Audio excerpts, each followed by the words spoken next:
Well, there was a lot of happiness to start tonight's game. It was opening day, which is basically a national holiday. But things turned quickly for Zac Gallen and the Diamondbacks. Some poor defense and a bad outing by Gallen ended up with the Diamondbacks losing Game 1 to the Chicago Cubs. We have all of your post-game coverage here, as well as a place to commiserate with your friends. Don't go anywhere. We're starting in 30 seconds.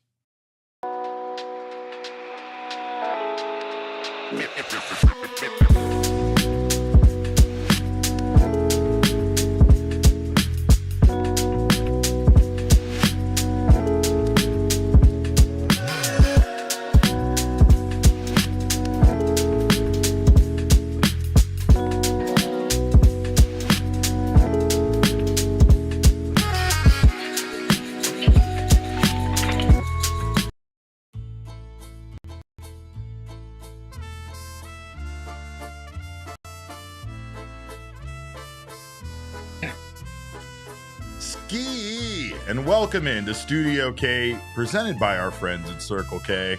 You know that song, you hate that song. When you hear that song, that means the Arizona Diamondbacks lost either a game or a player, which they absolutely did tonight. Diamondbacks lose to the Chicago Cubs by a score of 10-6. Welcome into the PHNX Dbacks show. My name is Derek Montia, occasionally known as your mayor of PHNX. I have a cast of characters here to join me tonight to commiserate about tonight's loss to the Cubs.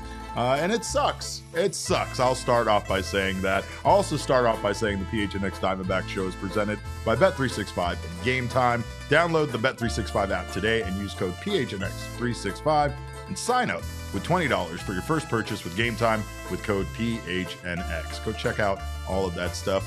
You hate to see it, says Mango Man. Welcome in.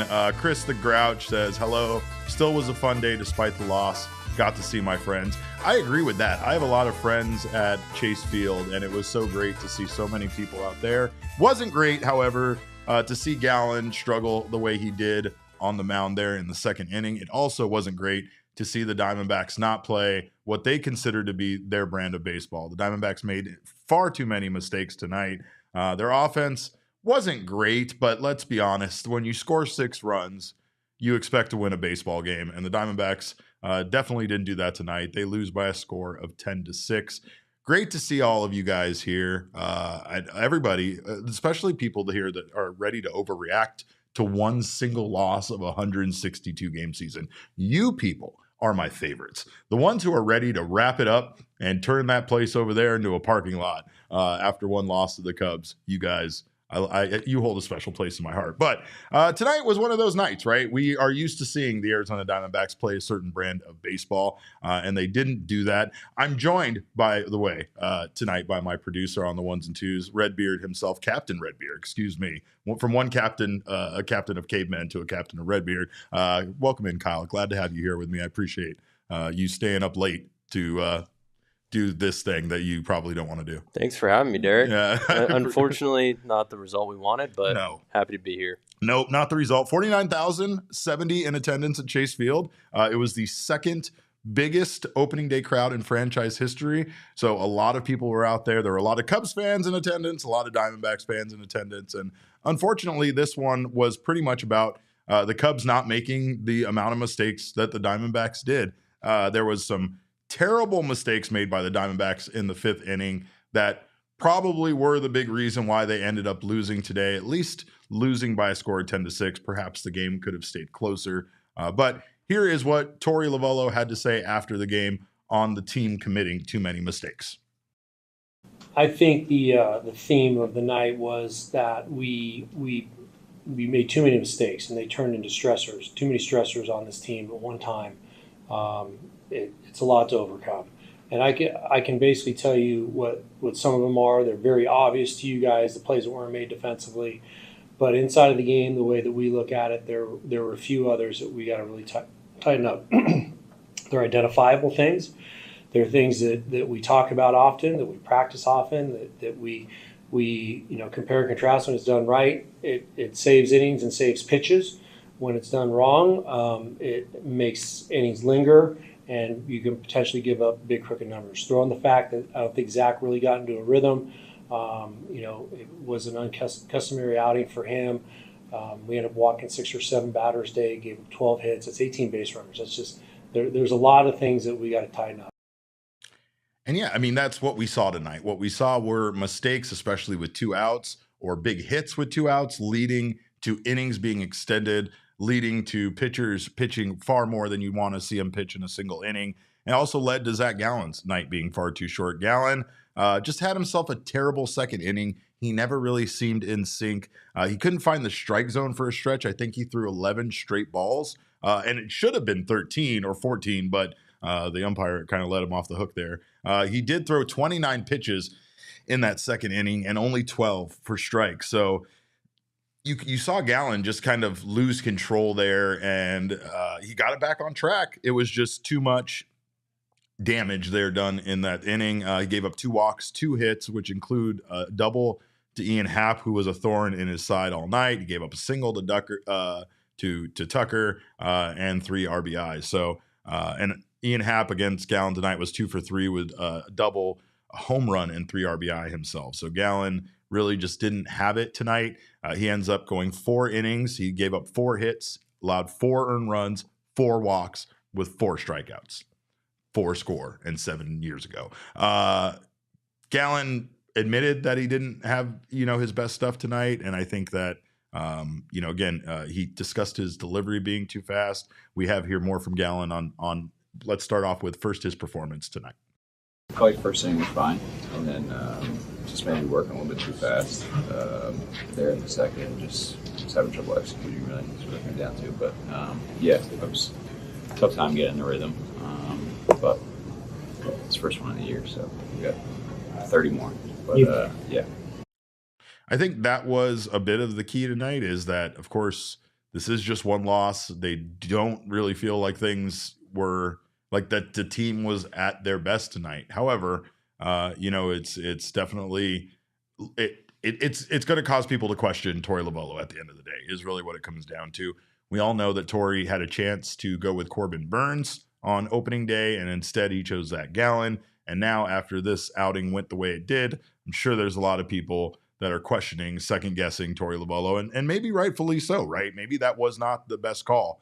You have the fact that Torey going with Corbin Burnes has two things there. One, Corbin Burnes has the track record of starting on opening day. He has the track record of being an ace, going out there in the biggest moments and being successful, right? But you also have the fact that, Torey, who admitted this himself, he mishandled Corbin's routine, his schedule, which doesn't permit him to start in game 2. And now Corbin Burnes won't start until the upcoming series with the New York Yankees. So again, with the way that this went, I guess history will always suggest that perhaps Torey Lovullo should have gone with Corbin Burnes in game 1. But this is what Torey had to say on Gallen's performance tonight. Yeah, I haven't had a chance to talk to him directly about what happened. That's what I'm feeling like. The rhythm just wasn't there.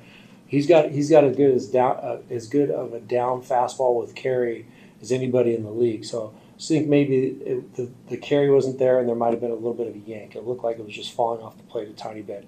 And I went back and looked at the pitches. The umpire got a lot of them right. And Gabby was squaring them up, and it looked like the pitches were missed, but they weren't. So I just think it was probably a little bit of a yank, and Zach can probably tell you exactly what that means. I'm just looking from my seat. They're uncustomary misses, and an 11 in a row, that's a big number for Zach. Yeah, and Torey is not joking when he talks about Zac Gallen's fastball not carrying there low in the strike zone. We have a picture here, an image of his baseball savant from tonight.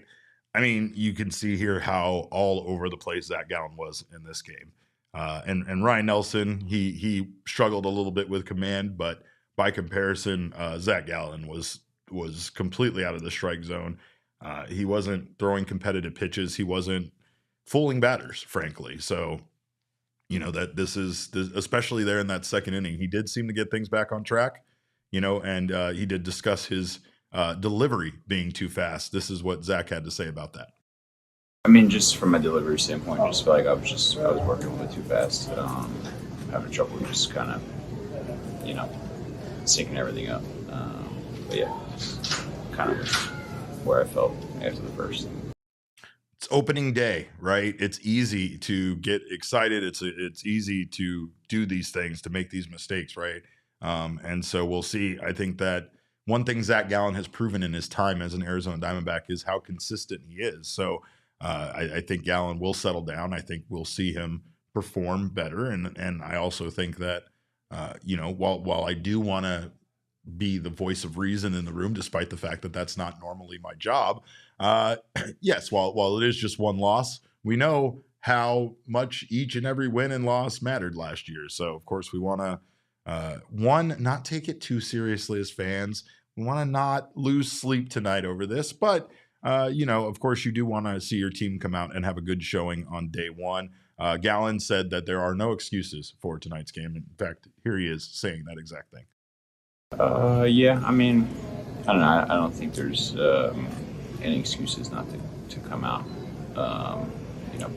playing decently well first night, just from all facets of the game. But yeah, to your point, it's a little different going from spring training to a real official game. But as we saw last year, every game counts. So we just got to come tomorrow ready to play, and I have faith in this. Even with the way Zac Gallen pitched, there was a good chance that the Diamondbacks could have held this, to maybe 4 runs being scored by the Cubs, maybe 5. We know that things also got out of hand once Ryan Nelson came into the game. Ryan Nelson's line looks pretty terrible. I don't really feel like this loss is on Ryan Nelson, and Torey echoed those sentiments when he talked about the mistakes being made defensively behind him. The defense failed Ryan Nelson, but his line ends up going 1 2/3 innings pitched, 5 hits, 4 earned runs, 1 walk, and 3 strikeouts. And those are all credited to some huge mistakes the Diamondbacks made in the 5th inning. Geraldo Perdomo going to second instead of first with 2 outs that extended the inning being the biggest mistake there because Perdomo had a play at first base. He was there. He had the ball in hand. And instead, he goes over to second base, and PCA ends up beating him to the bag. No out is recorded, and the inning continues. I believe who in the chat brought up the Jake McCarthy misplay as well. Jake McCarthy misplayed a ball that it looked like he had there in the outfield. That allowed 3 runs to score. But Torey, after the game, said that play, I believe, had a 46% catch probability, which isn't very high. He also said, though, that this team makes 46% catch probability catches usually, and that's why the defense is usually so good for this team. So not a lot, of course, to be excited about after tonight's game. I will say the Diamondbacks still managed with how poorly, I guess you could say. Like, the Diamondbacks did get some offense. Ketel Marte hits a leadoff double to start the game, a 2-out RBI bloop, scores Marte, and then the Diamondbacks take a 1-0 lead, right? And then Gino hits a solo home run, which, by the way, that solo home run there to lead off the 2nd inning was our Sanderson Ford drive of the game. Eugenio Suarez giving the Diamondbacks some excitement there, bringing them back into the game. However, as Damon looks at me sad from outside of this room and makes me feel even sadder, he has his own sad things going on. I want to bring him in here, but I don't know if he's ready to deal with dual sadness tonight. But again, the offense. Why am I such a loser? I don't know. It's because you got Koa Pete today, and that used up all of your luck, buddy. I'm sorry. Anyway, the Diamondbacks, again, shout out to Gino. He got hit, which we didn't like. He also got his tower buzzed there. We didn't like that either. Corbin got hit. Don't like that. Corbin has a new batting stance. It's weird.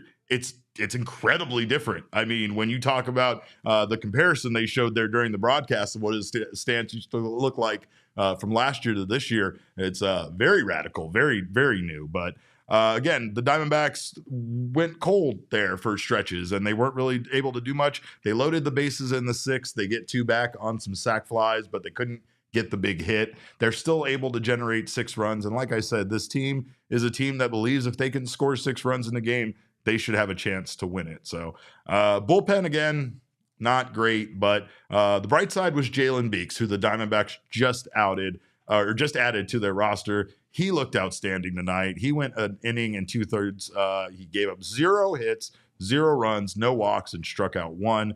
Torey was very high on Jalen Beeks. In fact, he told us he doesn't really know him, but he still went to him like he did and got that extra up down from him to come out for 1 2/3 innings. Here's what Torey had to say about Beek's performance. He was fantastic. When he came off the mound, I said, we're going to win a baseball game tomorrow because of what we might win tonight, but we're certainly going to win tomorrow because of what you were able to preserve for us. So it was a lot of fastball with a really good changeup. So he's controlling the zone front to back and establishing fastball. And it's hard, right? I started to have conversations with him today like I've known him for an entire year, and we kind of laughed about it. I said, look, you got to be honest with me. I don't even know you. I barely know your first and last name. I need you to go out and do something crazy and go out there for a second up. And you just got picked up, and I'm sure you've been at home for a couple of days. It looks like you're really cruising right now, but you got this. He's like, whatever you need, I'm ready to go for you. So that meant a lot to me. I like that. I like him already, and the Diamondbacks needed that arm because the other bullpen arms tonight weren't solid, right? I mean, you didn't get a solid performance out of Ryan Nelson. Definitely didn't get one out of Jarvis. So the Diamondbacks, just kept letting the Cubs tack on runs, despite the fact that they, kind of tried to surge their way back, to try to nibble their way back, especially with that bases loaded situation. It's not great, but again, at least a highlight there is Jalen Beeks. But Elise says Beeks for King Steak. Elise, I'm not kidding you. He was on my short list. I didn't know who to go with, but I didn't think any pitcher really deserved it tonight. So I gave it to Gabby Moreno because Gabby was out there doing his thing tonight. Gabby was 2 for 3 with a walk. He scored 2 runs. And I think more than anything, when you looked at the approaches guys were having at the plate, I really liked what Randall Grichuk was doing. I always love what Ketel Marte is doing. But Gabby looked relaxed. He looked like he was taking what was coming to him. And he didn't look like he was really trying to force some things. Some of the guys, especially once the team went down, they did what they did last year when they struggled offensively. And they try to hit 3 home runs and 1 at bat. It just doesn't happen, right? So again, I couldn't bring myself to give it to a relief pitcher on opening day, Elise. But yeah, Beeks probably deserved it. Also, Gabby called a pretty good game behind the plate. He did a good job of trying to frame Zac Gallen, trying to bring those pitches in. But as you saw from that Baseball Savant page, things were erratic tonight on the mound for Gallen, and that's unfortunate. But I need to bring in some reinforcements. And again, it's way too late for him where he's at. So on the other side of this break, we're going to bring in the one and only Dalton Feely from John Boy to get his feelings on tonight's game. And I also need him to tell everybody to relax a little bit about losing the first game of the season. So don't you go anywhere. You're watching the PHNX Dbacks show. Of course, I could use some pure edibles after a loss like this, and maybe you can too. It's a company that was founded right here in Arizona, up in Flagstaff at Noble Herb Dispensary, and they are now made right here in Phoenix, Arizona.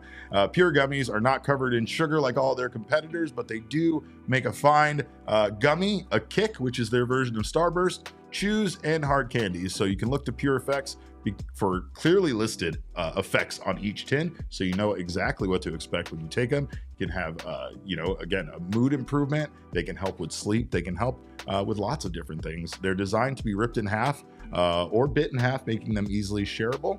And of course, they offer unique cannabinoids such as CBN, CBG, CBD with marijuana-derived THC. So check out Pure Gummies. Go find yourself some Pure Edibles products right now from one of the over 130 dispensaries across Arizona.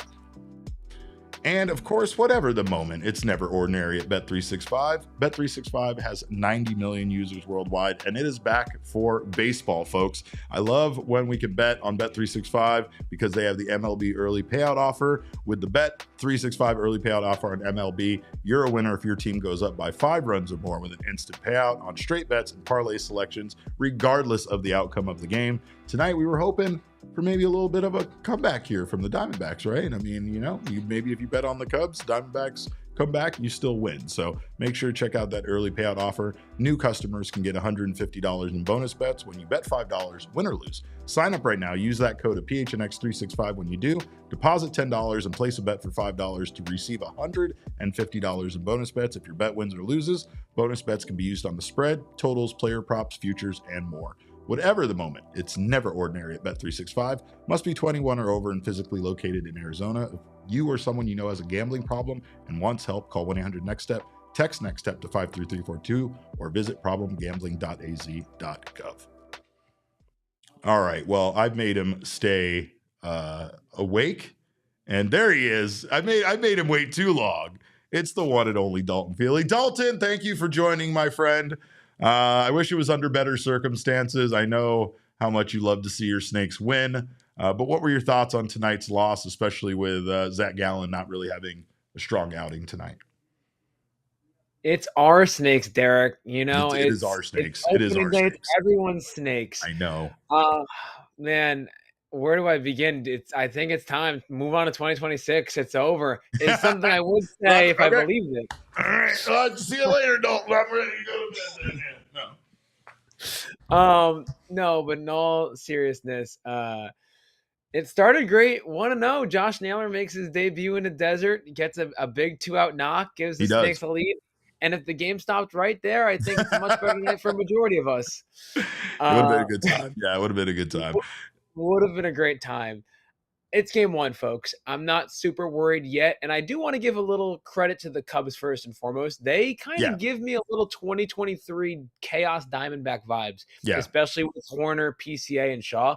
Like, those three guys can run, and we saw it with PCA in that Perdomo play in the 5th inning. Right. There's a handful of guys that beat out that play to second base. And PCA that's why it was I think that's why it was so automatic for Perdomo to go there, right? Perdomo goes there because 9 times out of 10, that's the play, especially with just one out. You're just doing a little flick over to second base, Cattell gets the out, and we're done, right? So I don't fault him for that, but again, Torey talked about it being more than just Perdomo's mistake. He did appreciate the fact that Perdomo took responsibility for it like the way he did. He said he didn't even hesitate. Said he didn't have to talk to him because Perdomo came and spoke to Torey and said, my bad, right after the inning ended, right? But Torey also, blames it a little bit on pitching, right? And that Ryan Nelson didn't really do a great job of checking on PCA over there and keeping him, at first base. So as far as Torey goes, he had a list of about 10 mistakes that the team made tonight, and Geraldo Perdomo's was definitely number one.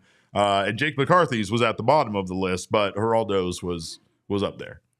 And that's where it kind of started in that 5th inning, was that play by Perdomo. It was a little bit of a domino effect. Arguably, you could say it started with Ryan Nelson not checking on PCA, making sure his lead isn't big at first base. Right. Maybe you could blame a little bit of Naylor, just not like giving him the old glove pat, make him inch back to first base. Now we're just drawing straws here. But yeah. I will say with the McCarthy play, I put out on Twitter that, I guess Jake McCarthy took the Aaron Judge playbook, dropping big balls in the 5th inning. No, and Dalton. I got 2 texts right away saying, "What the hell are you doing? How can you say that?" And that's fair. I get it. And that's not an easy play. It's a play that I think he should make a majority of the time. You said 46%. Something like that. That's probability. I even think it's higher in the Dalton Feely probability eye test rating. Mm-hmm. It looked very catchable. Like, I actually had to ask a couple of people what happened because I was watching it, and it kind of looked like just maybe the fact that he had to it looked like when he hit the ground, the ball just kind of came out, right? But I didn't get a clear look at it. It didn't really look like, and I think it's because in the moment, my assumption was he was just going to make that and the inning was going to be over. I almost couldn't believe that he didn't, right? So, but hearing that play had a bit more difficulty, obviously, than the Geraldo Perdomo play, right? It's an interesting perspective thing. I felt like the Perdomo thing was just guys moving fast on the base path, whereas the McCarthy catch looked a little bit like it should have been more of a sure thing. And Torey felt differently about that. We also have more from Jerry P himself from the clubhouse, which we didn't get to, but here's Perdomo on that play. Play we're talking about in spring trainer. Those little details, that's gonna happen. I went right away to him and I told him it was my fault. I should have took to the right base. We got to know who's running too. PCA is really a great runner. He got a lot of speed, and like I said, I took it towards the right base.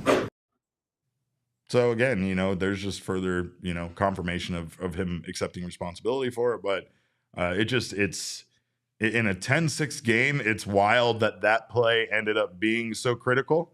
But it was, right. I mean, the rest of the game plays out differently should the Diamondbacks be able to keep those 3 runs off the board. And the Snakes, their offense, number one offense in baseball last year for a reason.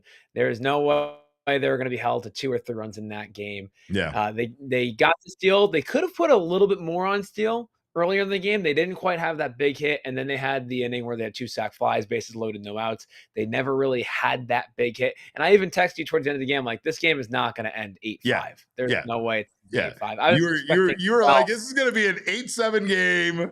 Ketel Marte is going to hit a home run, but it's going to come 1 run up short. And you were, I mean, it kind of felt like that, right? Like, it felt like in tonight's game that the pursuit of the Cubs, every time they closed the gap, the Cubs found a way to distance themselves further, right? And it's like, I think that was what was the most frustrating thing about watching this game was you did feel at times like the Diamondbacks were just one big hit away from not necessarily tying it at times, but constantly being back in it. Like, it felt like almost in every inning they were 1 hit away from that. And then on the flip side of it, they were 1 pitch or 1 out away from holding and preventing the Cubs from scoring still. The first 8 runs they scored were all with 2 outs. So it's those minor things. If you get that 1 out, the domino effect doesn't happen. The Cubs aren't going to put up a double-digit spot on you. And that is the frustrating thing with baseball. Perdomo makes that play. If McCarthy makes that play, if Ryan Nelson checks, there are so many things that you could pick at in this game. The Cubs still put up a 10 spot, and that is so frustrating. The only thing I will say that gets me a little worried, the offense is fine. The pitching has always been a problem since 2024, even 2023, prior to the Cinderella run. Whenever I see an opponent put up double-digit runs, that is a red flag right away. And I know it's game 1, but the rotation should be a strong point. The bullpen should be a strong point, and it didn't look it today. But you know this as an athlete, as in your time as a great in the warehouse games, right? Like, sometimes there's nothing more demoralizing than a 2-out hit, a 2-out run being scored. And as Elise says here in the chat, the Cubs had 8 2-out runs scored tonight, and that's disgusting. It's disgusting. And, like, again, it's hard sometimes as a baseball player to I guess kind of overcome mentally the fact that, oh man, that we were almost out of it, and now, here we are giving up 3 more runs and all of this bad stuff happening.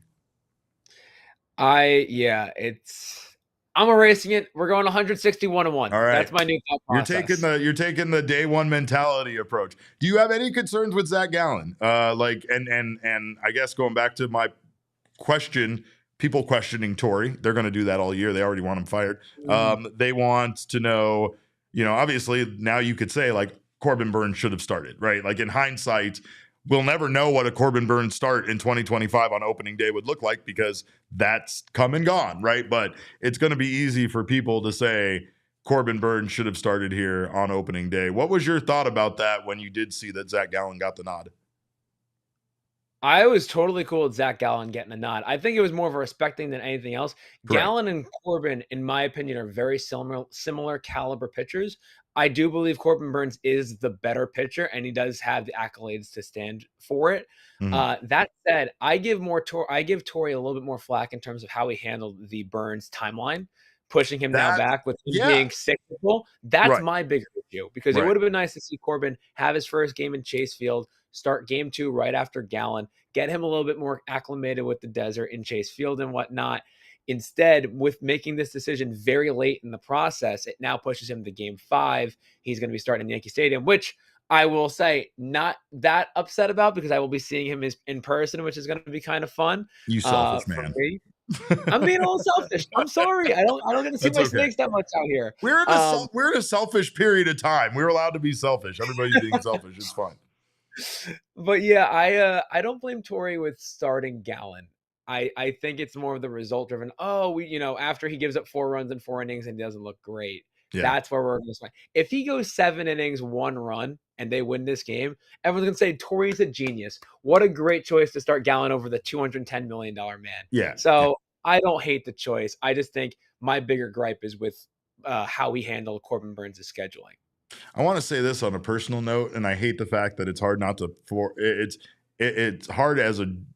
Do I want to call myself a journalist? I don't know, whatever you want to label me as, but as a person that's in the clubhouse around the guys, like I don't want to ever feel emotions for them, but they're human beings, and I'm a human being, and it's hard not to, right? So like the first thing that happened with me when Zac was struggling in the second inning was I was already thinking about like, how is this going to impact, you know, his contract year? And we're like, you talk about fans being too dramatic. I'm literally 2 innings in. I'm like, is he going to get less money because of this? This sucks. I'm sad for him, right? So like, there's that. But I will say that like overall, I feel things are going to calm down. You know, opening day is such a chaotic day. It's easy for guys to have a lot of high emotions, but again, it's the fact that I think Corbin Burnes has a track record of being an ace. It's not to say Zac Gallen doesn't, right? Zac is just the 5th Diamondbacks pitcher to start 3 consecutive opening days, and he's the first right-handed starter to start consecutive days since Zack Greinke did it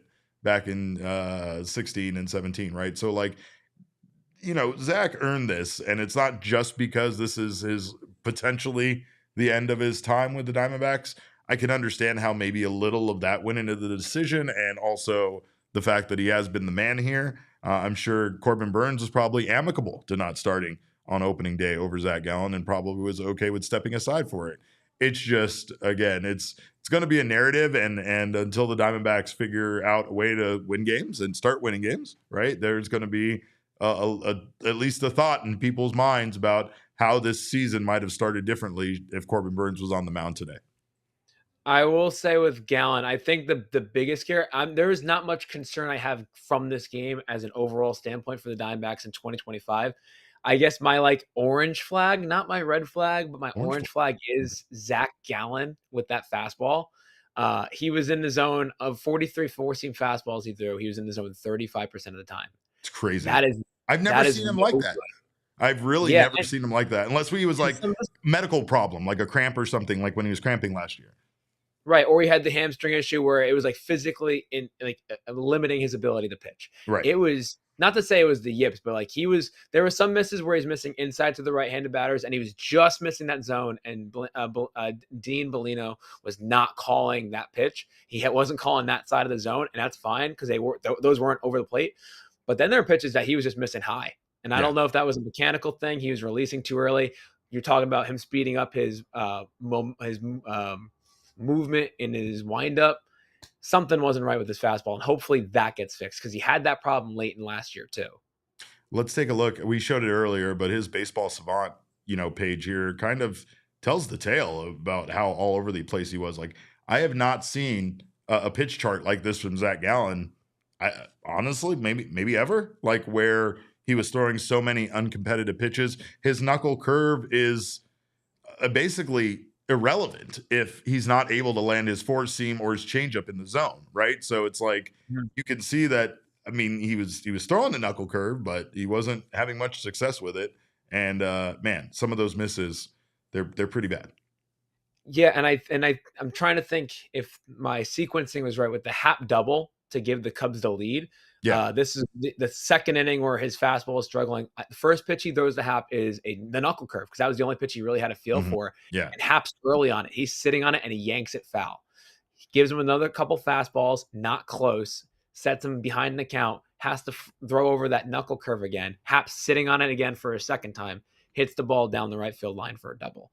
So when you don't have your fastball, and even his changeup wasn't looking great today either, and specifically in that second inning, and it's only the knuckle curve working, hitters are going to be sitting on it and ready to feast. So hopefully Zac can bounce back and get that four seam back over to zone and nibble that corner a little bit better than he did today. Yeah, he definitely wasn't hitting any of those low zone, the corners, the edges, any of that. But again, it's one day, right? I mean, it's just hard to tell that to a fan base that just came off of a season where we missed the postseason by one game, right? So the 1 game, 0 games, doesn't matter. We're broken, we're sad, and I can understand how people want to overreact, but I do appreciate you as always, my friend. And I know we're gonna be hanging out a lot more this season. In fact, Dalton. We're going to have like Dalton Tuesday is what we're going to have. Or I mean, we're going to have to think of a better name than that, but we're going to get you in here. Last thing I wanted to ask you about opening day. We know it should be a national holiday. I'm not going to say that, but Do you compare opening day more to the playoffs or an all-star game? Or do you compare it more to an actual holiday game like the 4th of July games or Memorial Day? Ooh. That's really interesting. I think if I'm power ranking this, I think I would put All-Star Game last in comparison to it. Okay.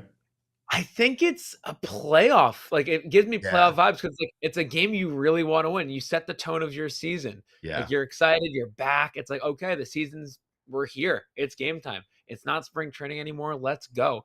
It should be some sort of holiday, but I think it really gives semi-playoff vibes. Yeah. I don't know if that's crazy to say. No, I think you're right, because at least at Chase Field, right? I have to compete in the scrum, like it's the playoffs. I have to fight for my life trying to get these videos. I have to, I don't even want to go down to the concourse because it's so packed with people. Though I do, I go visit Chris and my friends and all the guys. But yeah, it definitely has a different vibe than a holiday game or whatever. Like, I think the only reason why I compare it to the All-Star game is because playoffs, I feel like everybody that's in the building is like locked in.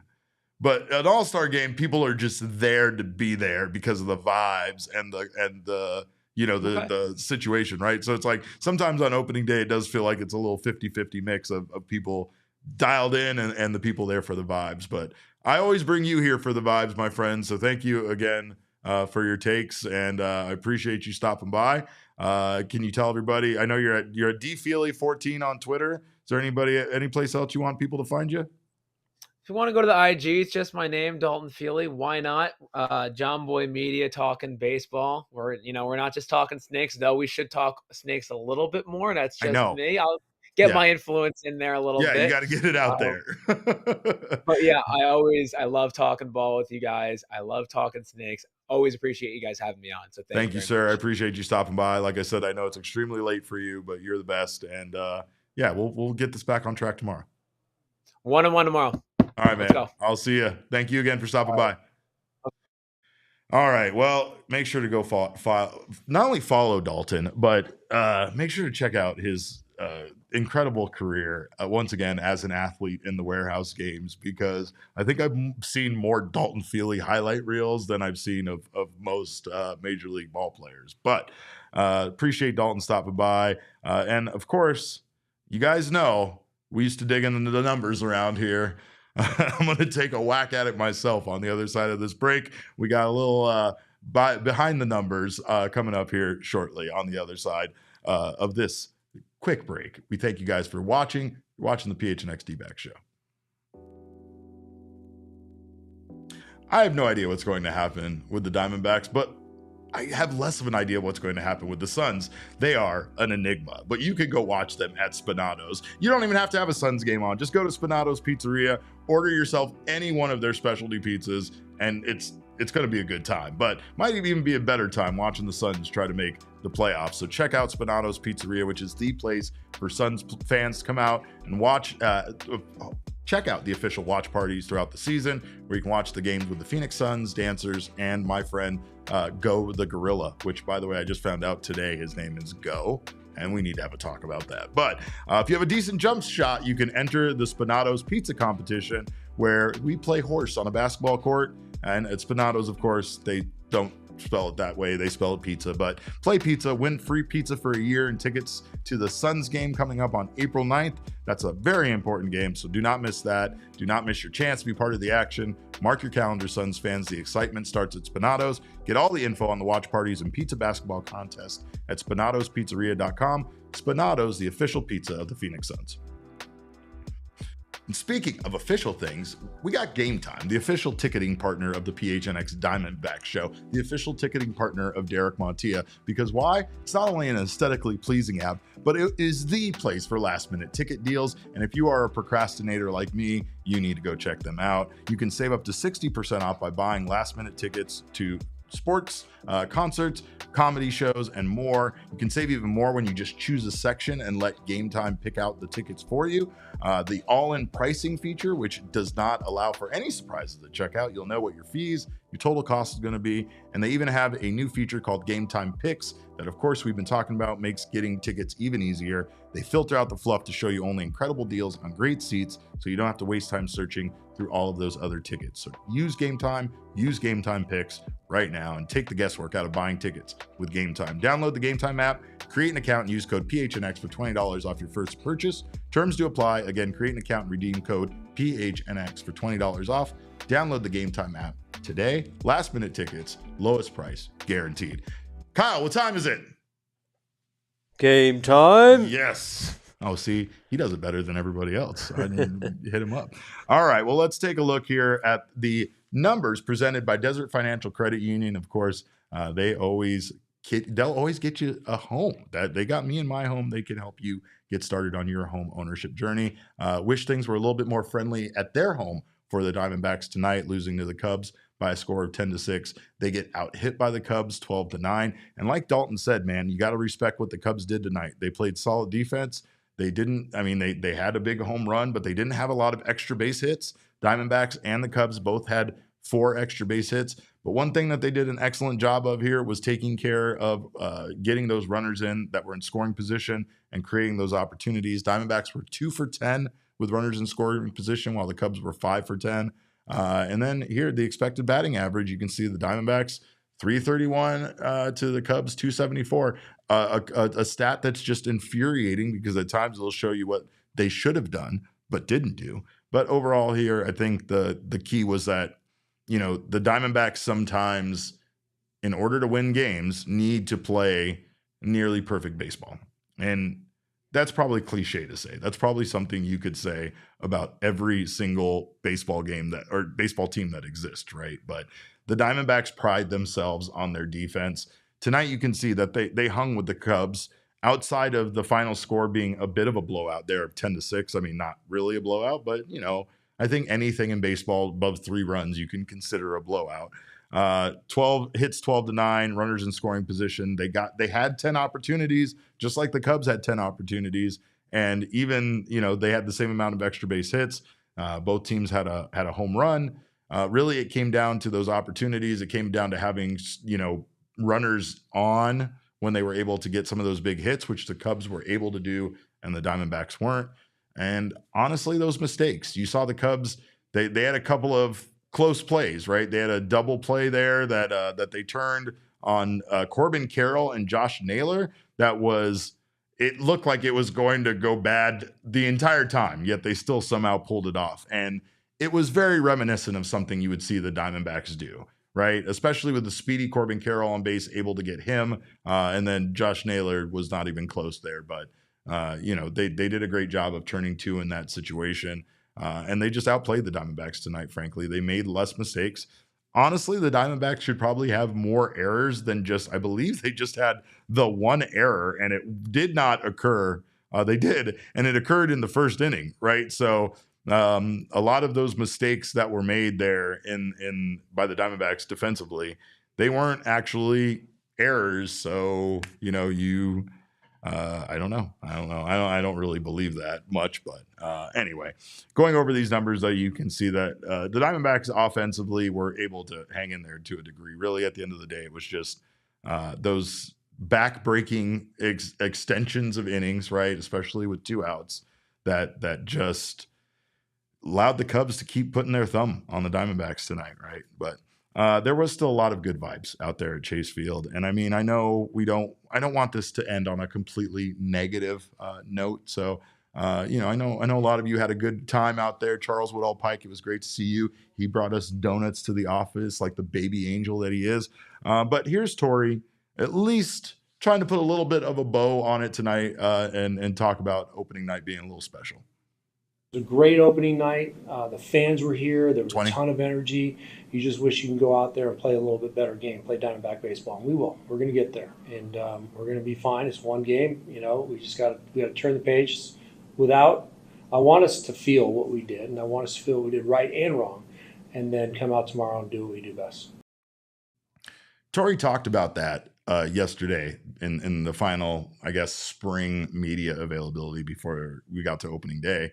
That, you know, that day one mentality, right? And a bit of it is the fact that Torey, and he's changed his ways a little bit. He did say to all of the people that do want him fired already, especially on day one, that he has become a little, he's changed. He's become a little bit more fluid in his approach. He said he won't sit David Peralta anymore after a 5-hit night, which he's not on this team anymore, but I get what he means in sentiment, right? But again, the Torey has a good way of now, at least, I mean, because before it felt like he wanted guys to just forget the good or the bad. Now he wants it to sting a little bit.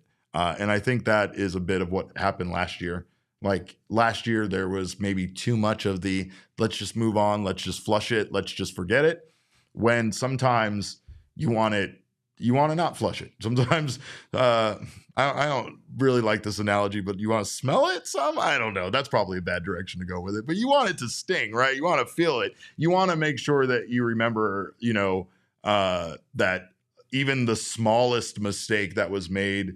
And in this case, you could say that mistake Geraldo Perdomo made was fairly small. It wasn't it really wasn't as big in the moment like that. And that's the reason why I think the Jake McCarthy misplay feels bigger, because 3 runs scored on that, whereas the Perdomo mistake was just an extension that furthered the inning. So, but again, when you assess it, sometimes you look at, the thing that was more of a sure play in Torey's mind.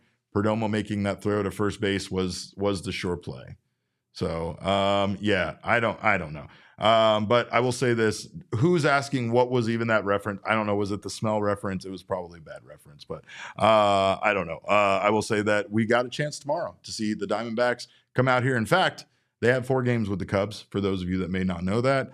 So we will take a look here at the probable pitchers for the remaining 3 games, see how things stack up for the Diamondbacks. And of course, have some final thoughts here on the opening day of the 2025 season. We thank you guys so much for being here. You're watching the PHNX Diamondback Show. I always got to thank All Pro Shade Concepts for their commercials, because as someone that does ads, I find them to be wildly entertaining. They do a much better job than I do, that's for sure, but they also do a better job of helping you extend your outdoor living space than most companies do, with a custom fit awning that they can come out to your home. They have hundreds of designs and colors to choose from. They have ones that retract, motorized. They have LED lighting in them, all sorts of cool stuff. They also can help you with roll down patio shades that block the sun and can keep your patio up to 20 degrees cooler during this hot time of the year here in Arizona. They can also replace and fix most old or outdated shades and motorized awnings, so you can look to them for that. They are a most trusted local shade company, voted #1 by Ranking Arizona for patio shades. In 2024, they have a BBB A+ rating with over 1,000 5-star reviews on Google. So you can trust them, and you can know that you're going to get a quality product. They've been in business in the Valley for 20 years. They started making window shades by hand for friends and family right here in Phoenix. Now they do it a little more efficiently. They are one of the largest installers of patio roll-down shades and motorized awnings in the Valley. So call them at 623-204-1476 or visit allproshadeconcepts.com now to schedule your free estimate. And I'm not looking forward to driving home. I know that Kyle's not looking forward to driving home. And I bet we both wish we could just leave our car here and take a Waymo. But you have the option to do that. And of course, Arizona is one of the only places where you can do that. Right here in Arizona, San Francisco, and Los Angeles. Not even Arizona, just the Phoenix area. Waymo was the first company to serve a fully autonomous ride with no human behind the wheel in 2015, and that's what you will get when you order yourself a Waymo. You'll also get yourself an all-electric Jaguar I-Pace, which is way more fun than when that other company shows up in old Tercel or whatever. But Waymo has over 40 million miles of real-world driving experience. That's enough to drive to the moon and back 80 times. So let Waymo get you home safely. Download the Waymo One app right now and ride today. All right. Chunky Bladwin comes in here to say live at midnight. Yes, I thank you for the reminder of that. I've had myself a very long day, you guys. By the way, if you don't know, I don't have another person I do this show with anymore. So I'm the one that has to go do all the post-game show stuff. I didn't really think that I was going to be doing 2 jobs. And I really underestimated how much that kid did around here. But hey, we're here. We're giving you a preview of what's still to come. And you know what? The Diamondbacks have 3 more games to make things right against the Chicago Cubs.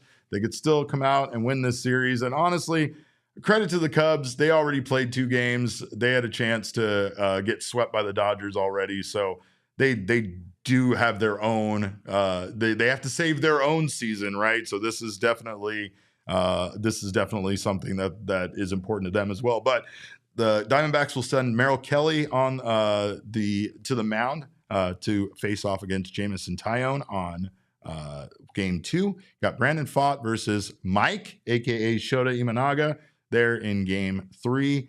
And Eduardo Rodriguez will finish up the series against Matthew Boyd there in game 4. Interesting stuff here that Brandon Pfaadt and Eduardo Rodriguez got swapped. I'm not sure if that was, maybe it was always the case. I don't really know. Things seem to change quite a bit with Torey Lovullo's lineup when it comes to basically the Corbin Burnes situation.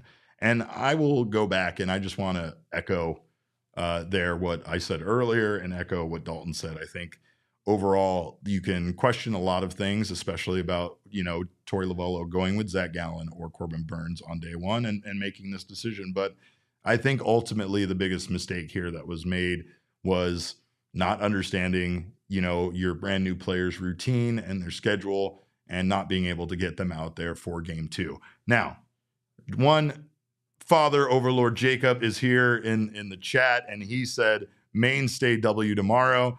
And we've gotten used to that, right? We've seen Merrill Kelly come in here, especially when Zac Gallen has a rough outing and settle us all down, bring us all back, make us all feel good again. And I think that that's what we'll get out of Merrill Kelly. Hopefully what we'll also get from the Arizona Diamondbacks is much better defense, the defense that we've come to know out of this team. I do want to point out, I don't think we've talked about it yet, but did you see Corbin Carroll's arm? Did you see Corbin Carroll throwing the ball into the infield tonight? That's something that's very encouraging. We know that our outfielders haven't had the strongest arms at times. So I don't know what Corbin Carroll made some outrageous changes this offseason. To his batting stance, to the way he throws a baseball. You would think that you can't really improve it. And we were convinced as media that this was never about Corbin's strength, right? Corbin is a strong, very strong person. He's not, that's not a question. It's more about maybe technique. Maybe it's about something that someone does that limits their ability to have a bit more of a powerful arm. It's exciting though. And it's exciting to see Corbin making these changes in an effort to improve, everything about him. I am a bit concerned about the batting stance, though. I'll just throw that out there. I do think that the batting stance is dramatically different, and I'm interested to see if it leads to the results that we're all hoping Corbin Carroll will have. He had a great second half last year, and he really didn't need to drastically change his batting stance in order to achieve that. So, I think that there's a right to be a little concerned.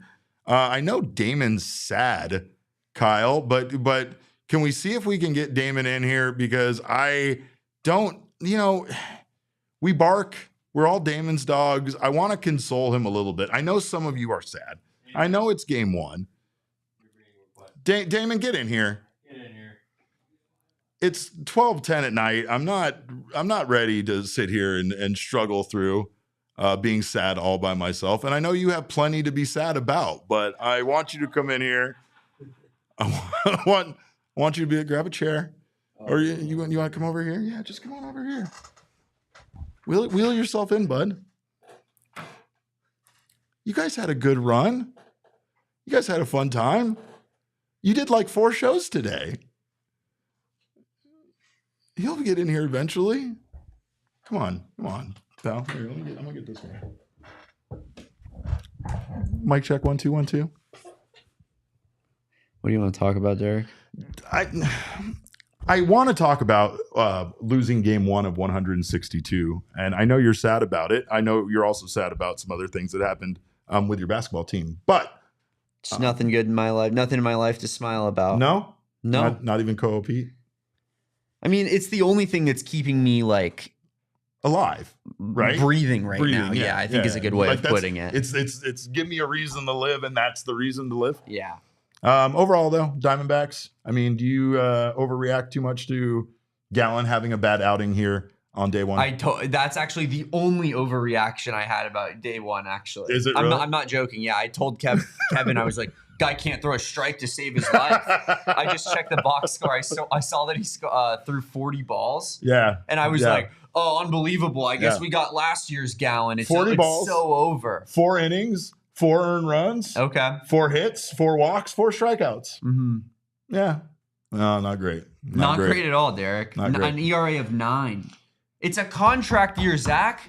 Regardless if you're going to be here next year or not, we need you to put in effort for your future. For yourself. God do it for yourself. Yeah, if you're not going to do it for us, do it for you, Zach. Please, I'm begging you, Zach.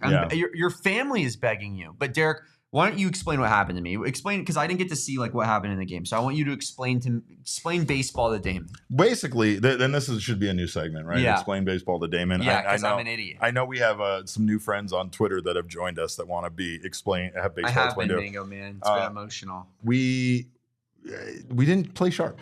I think that like Torey talked about like mistakes being the overall theme, which there were. Our guy Jerry P made a big one. I heard. Made a big one, pal. But he took ownership of it. He came back.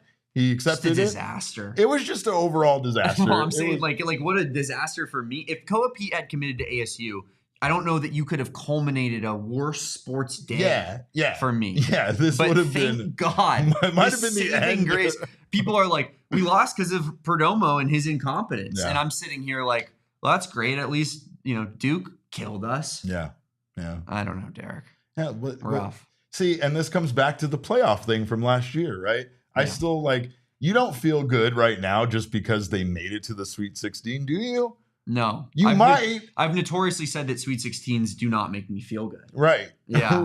right. So it's like Elite Eights do. That's like winning in the wild card round, but then immediately getting smashed. But there is I'll stop you there. If you do beat the Dodgers, like if that season ended, I would have won my World Series before we won the National League, which was ultimately my other World Series. Well, are you going to join me to watch some more baseball this year? I would love to join you to watch some more baseball this year, now. Derek. I do have a little bit more time on my hands now. I don't know how consistent we'll make it. We'll probably figure that out as we go. But I definitely think that, I'd love to be a part of what we got going on here when it comes to Dbacks coverage. So, you'll see me on post games from time to time when I can get the job done and when I can get it in here. So. We're all Damon's dogs. Of course. Derek, I appreciate you. I appreciate you. Thank you for letting me group therapy session. That's what we all needed here, right? This is why we're up at 12-10 tonight. Guy, BC. He did like your hat, though. He likes your hat very much. So there's that. He just likes all my fucking. we're allowing all curse words on this show at this point tonight, and Jacob can't stop us. But yes, PHNX Sports says hit the like button for the dog, and hit the like button for us coming back tomorrow. We're down, but we're not out. Let me tell you. So we'll be back tomorrow, and I mean the Diamondbacks will, and we'll be back. I'm going to have to figure out a way to do this again tomorrow, where I go do all of the game coverage all by myself. I'm so lonely. I'm so sad. I did sit next to Jesse in the press box tonight, so I can't lie about that. It was great. Felt like old times. So we appreciate you guys being here. This feels like old times. Commiserating together, being sad together after a loss. Appreciate you guys stopping by. Of course, we will be back, like I said, tomorrow with another post-game show. So make sure to join us 1 hour after the final out. We'll be back here in this room sweating and maybe at least celebrating and being a little bit happier. But in the meantime, you can follow me on Twitter. I am at cap_caveman with a K. Kyle's at Kyle Coop Sports. K Coop Sports. K Coop Sports. K Coop Sports. And it's not K Cup Sports. I'll take you to Keurig stuff. It'll get weird, but go to K Coop Sports. Our show is at PHNX_Dbacks. Damon Dog, he is at Damon Dog. That's DAWG. We are all Damon's dogs. Bark, bark. But as always, all roads lead to at PHNX_Sports on Twitter, Instagram, and Facebook. We thank you guys so much for being fans of this team. We thank you guys for not overreacting too much to tonight's loss. And most importantly, we thank you for being here tonight until 12:15 a.m. to talk about the Diamondbacks losing on opening day. We will bounce back. All of us will. Make sure to leave a like before you get out of here. We appreciate your time so much. I hope you guys get a great night's sleep. maybe flush it and then come back tomorrow and start a new day, right? Day one mentality. Till then, we appreciate your time. I will see you guys tomorrow. Hope you have a great night. And remember, kids, baseball is fun, but it is way more fun when you win on opening day. We all silly like the mayor.